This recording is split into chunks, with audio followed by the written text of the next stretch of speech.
Welcome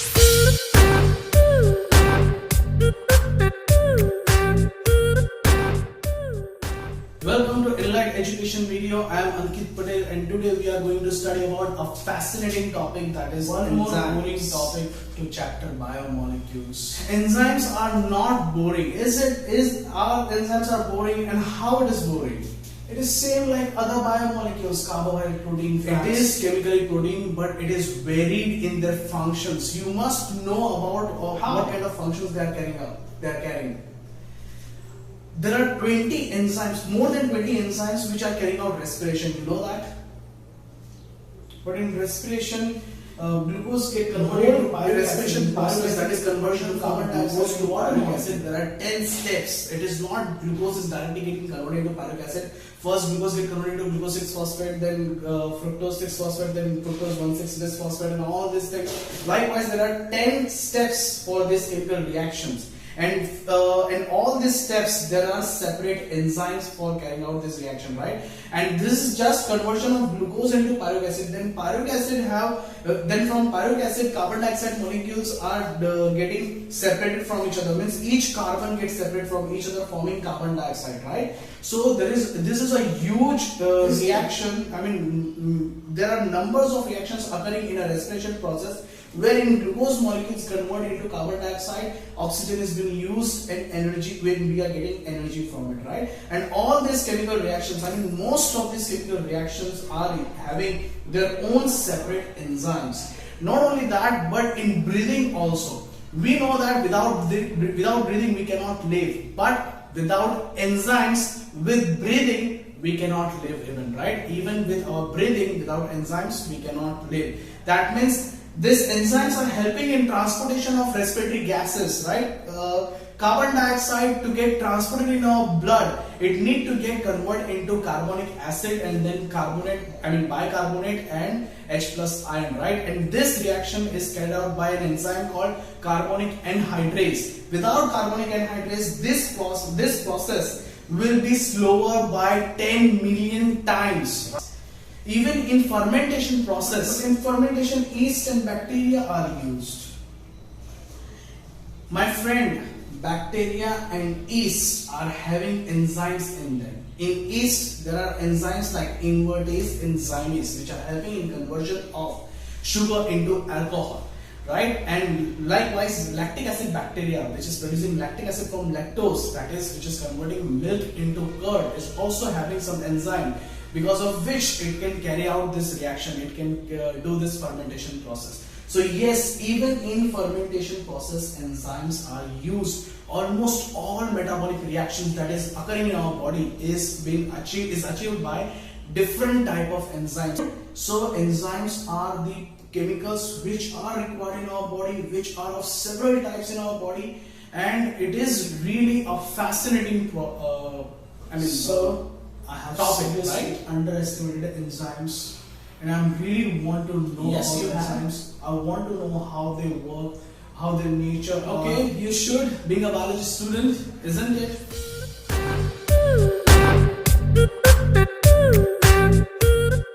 Enzymes are also called biocatalysts because they are acting as catalyst, means they work functioning as catalyst. Now catalyst किसको बोलते हैं? अगर आपने chemistry अच्छे से पढ़ा है, तो catalysts are those chemicals which are helping in increasing rate of reaction, means increasing speed of reaction. Reaction की speed को increase करता है, ठीक है?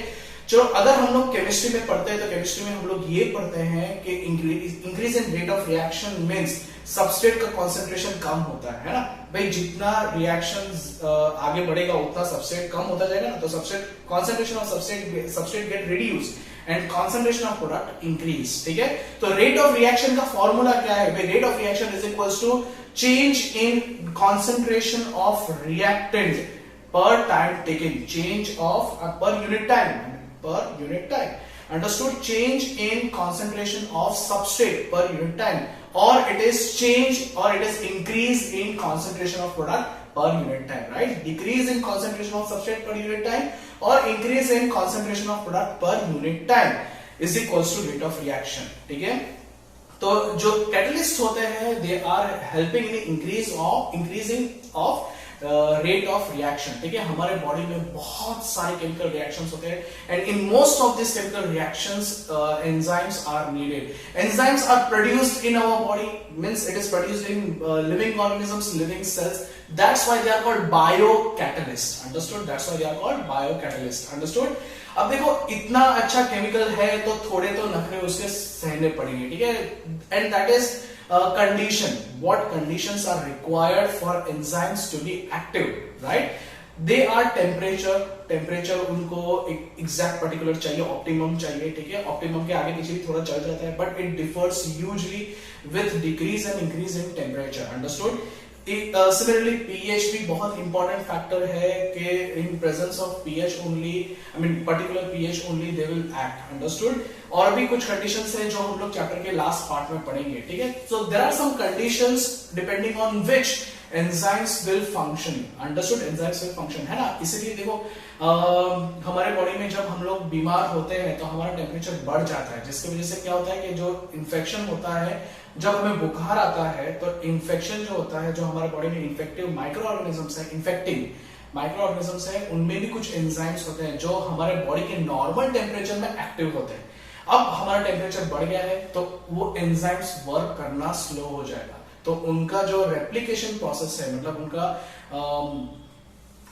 रिप्रोडक्शन प्रोसेस है, वो स्लो हो जाएगा, तो मल्टीपल स्लोली होंगे. अंडरस्टूड? सो बॉडी का ये प्रोटेक्टिंग मैकेनिज्म है. फीवर आना मतलब माइक्रो ऑर्गेनिजम्स का बढ़ना स्लो कर देना, ठीक है, टू चेंज द टेम्परेचर. और टेम्परेचर भी ऐसा है कि जैसे हम लोग 10 डिग्री सेल्सियस से टेम्परेचर अगर इंक्रीज करेगा, डिक्रीज करे, तो एंजाइम्स का भी फंक्शनिंग हाफ से रिड्यूस होगा या डबल होके इंक्रीज होगा. With increase of 10 degree Celsius और decrease of 10 degree Celsius, functioning of enzyme will be increased by double fold or it will decrease by half. Understood? तो enzymes का temperature के साथ ऐसा कोरिलेशन होता है, ठीक है. तो देखो ये इस तरीके का कंडीशंस होते हैं एंजाइम्स के कि भाई ये मतलब टेम्परेचर, पीएच और वेदर कोफैक्टर इज देयर, और बहुत सारे कुछ ऐसे कंडीशंस होते हैं इन विच एंजाइम्स विल वर्क. अंडरस्टूड?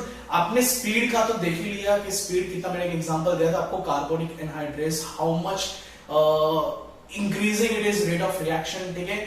अगर देखो हमारे बॉडी में कार्बोनिक एसिड बनाना है from water and carbon dioxide without enzyme called carbonic anhydrase, तो स्पीड कितना होगा? इसका स्पीड होगा 2000 मॉलिक्यूल्स इन एन आवर. एक घंटे में सिर्फ 2000 मॉलिक्यूल्स बनेंगे. अब देखो हमारे बॉडी में होता क्या है कि सेल्स जो होते हैं रेस्पिरेशन का बाय प्रोडक्ट में कार्बन डाइऑक्साइड बनाता है. Now this carbon dioxide has to get removed out from our body, लेकिन इसको रिमूव करने के लिए ब्लड प्लाज्मा में एंटर करना पड़ता है, ठीक है. ब्लड प्लाज्मा से वो फिर आरबीसी में एंटर होगा, तो वहां पर ये कन्वर्जन होता है. अंडरस्टूड? कि कार्बन डाइऑक्साइड वाटर के साथ रिएक्ट करके कार्बोनिक एसिड बनता है और कार्बोनिक एसिड के फॉर्म में हमारे ब्लड में रह जाता है. Understood? And it is very very important for us. ये रिएक्शन होना बहुत जरूरी है और यही रिएक्शन से वो कार्बोनिक एसिड के फॉर्म में रहेगा, बाइकार्बोनेट बनेगा, H+ आयन बनेगा और उसी के फॉर्म में वो ट्रांसपोर्ट हो सकता है. You can not gate transport in the form of carbon dioxide. तो ये कन्वर्जन करना बहुत जरूरी है. तो देखो कितना कम स्पीड है कि एक घंटे में 2000 मॉलिक्यूल्स ओनली. अंडरस्टूड? तो हमारा बॉडी ट्रांसपोर्टेशन भी बहुत स्लो हो जाएगा. लेकिन अगर कार्बोनिक एनहाइड्रेस है, if carbonic anhydrase is there, then the speed will become 600,000 per second. 600,000 per second. Just imagine the speed which is gained by carbonic anhydrase enzyme. Understood? कितना speed बढ़ गया इसका, ठीक है. 600,000 molecules per second. अंडरस्टूड? मतलब यहाँ पर 10 million times, around 10 million times speed बढ़ गया, ठीक है, just because of presence of enzyme. Understood? तो ये होता है एंजाइम का स्पीड, ये कितना स्पीडीली वर्क करेगा. Understood? How it is increasing rate of reaction. Understood? तो ये आप भगवान का दिया हुआ बोन ही मान लो कि enzymes are nothing but boon provided by God, है ना. तो इसी की वजह से हम लोग जिंदा रहते हैं, इसी की वजह से हम लोग इतना एफिशिएंटली कार्बन डाइऑक्साइड को हमारे बॉडी से रिमूव कर पा रहे हैं इतने रेट से, ताकि हमारे बॉडी में ये टॉक्सिक केमिकल एक्यूमुलेट ना हो. अंडरस्टूड? सोचो अगर कार्बोनिक एनहाइड्रेस नहीं होता तो 10 मिलियन टाइम्स स्लोली हमारे बॉडी में से कार्बन डाइऑक्साइड निकल रहा होता, है ना? So we should thank to God for this to have enzymes in our body like carbonic anhydrase, ठीक है? अब देखो इतना सुपरमैन जैसा केमिकल है ना भाई, सुपर हीरो जैसा केमिकल है, आयरन मैन, सुपरमैन, जो बोल दो आप, योर चॉइस। इतना अच्छा केमिकल है, इतना अच्छा रेट ऑफ रिएक्शन को बढ़ाता है, तो इसमें है क्या ऐसा? तो that is active site. What is there in it, in this kind of chemicals? Active site. Active sites होते हैं इसमें, ठीक है? इसको एलोस्टेरिक साइट भी बोलते हैं, एलोस्टेरिक मॉडल भी बोलते हैं, ठीक है? जहां पर सबस्ट्रेट बहुत अच्छे से बाइंड हो सकते हैं, और एंजाइम्स का जो एक्टिव साइट्स होता है उसमें एमिनो एसिड्स का अरेंजमेंट इतना स्पेसिफिकली होता है कि these amino acids are breaking down substrate। अगर सबस्ट्रेट को ब्रेक डाउन करने वाला एंजाइम है तो सबस्ट्रेट को एग्जैक्टली ऐसे फिट करेगा कि वहां आपको मैं एनिमेशन में दिखाऊंगा आगे, ठीक है? कि जब हम लोग नेचर ऑफ एंजाइम मैकेनिज्म पढ़ेंगे तब मैं आपको दिखाऊंगा कि कैसे सबस्ट्रेट एग्जैक्टली एक्टिव साइट में उसका शेप भी जो होता है ना, वो शेप एकदम कॉम्प्लीमेंट्री शेप होता है, अंडरस्टूड? और जहां से क्लीवेज करना है, जहां से सबस्ट्रेट को कट करना है, वहीं पर ऐसे एमिनो एसिड होता है जो सबस्ट्रेट को कट कर सके, अंडरस्टूड? और फिर उससे प्रोडक्ट बनता है, understood? So this kind of chemicals enzymes are. Active site of enzymes are very very important, understood? आप उसका एलोस्टेरिक साइट बोल दो, एक्टिव साइट बोल दो, एलोस्टेरिक मॉडल बोल दो, ठीक है? These are but very important. देखो लॉक में की के जो टेथ होते हैं कितने जरूरी है, अगर उसका शेप बदल गया तो वो लॉक नहीं खुलेगा, है ना? लेकिन की का एग्जैक्ट, की में जो टेथ होते हैं, की के टूथ होते हैं ना, की में ऐसे शेप्स होते हैं, that is called tooth, understood? I mean plural में टीथ बोलेंगे, ठीक है? टीथ होते हैं, तो टीथ के एग्जैक्ट साइज होती है, भाई ये टीथ लंबा रहेगा, फिर ये टीथ छोटा, फिर लंबा, छोटा, बड़ा, अंडरस्टूड? ऐसे होता है, तो वो लॉक के अगर अंदर एग्जैक्टली फिट होगा तो ही लॉक को खोल पाएगा। तो यहाँ पर की देखो एंजाइम जैसा है, लॉक, बंद लॉक सबस्ट्रेट जैसा है, जैसे एंजाइम की फिट हुआ अंदर, understood? Because it have an active site. यहाँ पर जो टीथ है ना उसको एक्टिव साइट बोल देंगे, की के टीथ को एक्टिव साइट बोल देंगे। फिट हुआ लॉक में, लॉक को खोल दिया, मतलब सबस्ट्रेट हो गया product. Now let's see how these enzymes are increasing rate of reaction, ठीक है? तो हम लोग ये चीज एक ग्राफिकल फॉर्म में देख लेते हैं, right? Here in this graph you can see कि एक यहाँ पर हम लोग ने x एक्सिस पर लिया है प्रोग्रेस ऑफ रिएक्शन, ठीक है? On x axis we have taken progress of reaction and on y axis we have taken potential energy, understood? We have taken potential energy, ठीक है? अब यहां पर हम लोग मान लेते हैं कि चलो सबस्ट्रेट का पोटेंशियल एनर्जी ज्यादा है and product have lesser potential energy, ठीक है? सबस्ट्रेट, तभी ये रिएक्शन हो पाएगा। Substrate have higher potential energy and product have lower potential energy, understood? अब देखो यहां पर हम लोग को करना क्या है, S इज रिप्रेजेंटिंग, ग्राफ में S रिप्रेजेंट कर रहा है सबस्ट्रेट और P रिप्रेजेंट कर रहा है प्रोडक्ट, ठीक है? और आप डॉटेड लाइन देख सकते हो कि this dotted line is showing how much potential energy to substrate is having, और प्रोडक्ट का पोटेंशियल एनर्जी हम लोग x एक्सिस पर ले लेते हैं, ठीक है? Energy, potential energy carried out by product is been taken in x axis only, it is taken over x axis only, understood?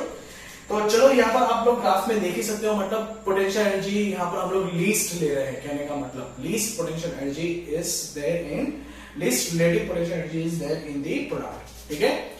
चलो अब यहाँ पर रिएक्शन करते हैं हम लोग। तो जब when we are doing this reaction without energy, तो सबस्ट्रेट को जब प्रोडक्ट में कन्वर्ट करना है, वेदर इट इज एंडोथर्म, अगर वो एंडोथर्मिक रिएक्शन है तो उसको कुछ अमाउंट ऑफ एनर्जी तो प्रोवाइड करना ही पड़ेगा, that is called activation energy, मतलब minimum amount of energy required to carry out this process, understood? Even if it is endothermic reaction.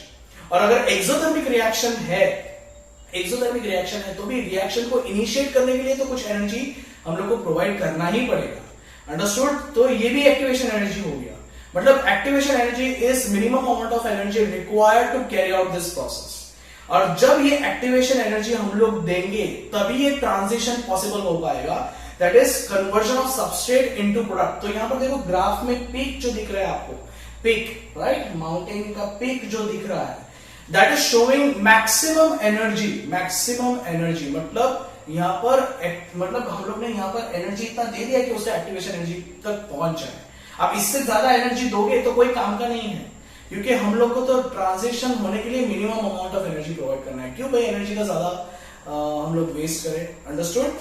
तो एक्टिवेशन, तो जब एक्टिवेशन एनर्जी पहुंच जाता है तो उतना एनर्जी हम लोग देंगे, ठीक है। दैट इज वो पीक पे दिखा रहा है कि कितना एक्टिवेशन एनर्जी है, अंडरस्टूड। तो जब ये सबस्ट्रेट एक्टिवेशन, उसको अपना एक्टिवेशन एनर्जी मिल जाएगा तो वो ट्रांजिशन में आ जाएगा। ट्रांजिशन मतलब कन्वर्जन में आ जाएगा। When while substrate gate convert into product, जब सबस्ट्रेट अपना प्रोडक्ट में कन्वर्ट हो रहा है वो ट्रांजिशन में वो आ जाएगा, ठीक है। The moment it get it's activation energy, understood. ये रिएक्शन के लिए जो मिनिमम अमाउंट ऑफ एनर्जी चाहिए वो जब मिल जाएगा तो ये ट्रांजिशन हो जाएगा, तो ये ट्रांजिशन होगा, अंडरस्टूड। लेकिन अगर हम लोग एंजाइम्स यूज करते हैं, if we use enzymes, then look at the graph. With enzymes activation energy is very very lesser, है ना। एक्टिवेशन एनर्जी बहुत लेस चाहिए। यहां पर देखो पीक कितना नीचे पीक मिल रहा है हम लोग को with enzymes. Activation energy will be very much lesser with enzymes, understood. ये ग्राफ आपके टेक्स्ट बुक में से लिया हुआ है, understood. So you can refer to your text book also. तो ये ग्राफ से हम लोग को पता चलता है कि कितना एनर्जी का डिमांड कम कर देता है enzymes, isn't it? So this is how it is helping in reducing energy as well as in increasing rate of reaction, understood?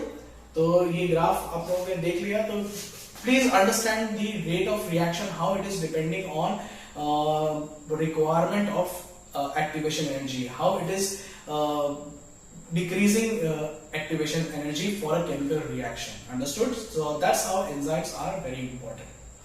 चलो नेक्स्ट चीज हम लोग देख लेते हैं, that is nature of enzyme mechanism. भाई एंजाइम कैसे पार्टिसिपेट करता है, कैसे रिएक्शन को कैरी आउट करवाता है, ठीक है।